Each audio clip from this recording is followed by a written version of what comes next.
สบายดีสบายดีสอนลูกแนวใดก็ยากถ้าพ่อแม่เป็นแบบอย่างบ่ได้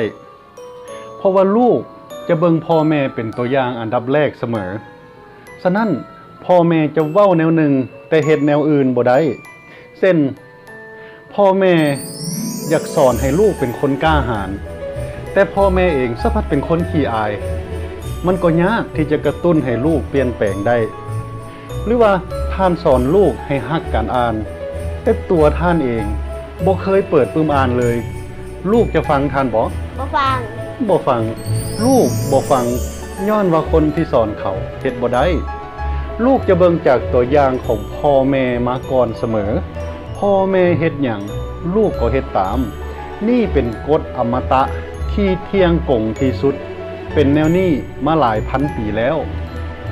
ฉะนั้นพ่อแม่ต้องดำรงชีวิตเป็นตัวอย่างที่ดีให้ลูกในเรื่องของการเป็นผู้นำการสอนพนักงานก็เช่นกันท่านอัลเบิร์ต สไวเซอร์เรามี3ปริญญาเอกเราสอนอยู่แอฟริกาเราว่า you must teach men at the school of sample cause they learn from no others เขาต้องสอนคนจากการเป็นตัวอย่างเพราะว่าเขาจะบ่เรียนจากสิ่งอื่นนอกจากตัวอย่างของเขาอย่าลืมว่าท่านกำลังสอนลูกซึ่งเป็นคนที่สำคัญที่สุดในชีวิตของท่านควรมุ่งมั่นใส่ใจและวิธีเดียวที่ดีที่สุดในการสอนคนก็คือเฮาต้องเป็นตัวอย่างเช่นค่อยสอนให้ลูกบ่ให้ขี้ตัวแต่ค่อยเองบ่เคยเว้าความจริงเลยบ่เคยรักษาสัญญากับลูกท่านคิดว่าลูกจะฟังข่อยบ่ฟังแน่นอน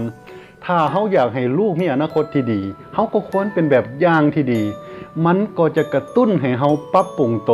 ให้เฮาพัฒนาเฮาเองพัฒนาลูกเฮาสร้างคนสร้างชาติมีแต่ได้กับได้บ่มีเสียขอขอบใจที่ติดตามข้าพเจ้าจันทเนศ ภไกรสอนและน้องขวัญธิดา ภไกรสอนอย่าลืมเด้อว่าวิธีสอนคนสอนลูกที่ดีที่สุดแม่นตัวท่านเองต้องเป็นแบบอย่างโชคดีบ๊ายบาย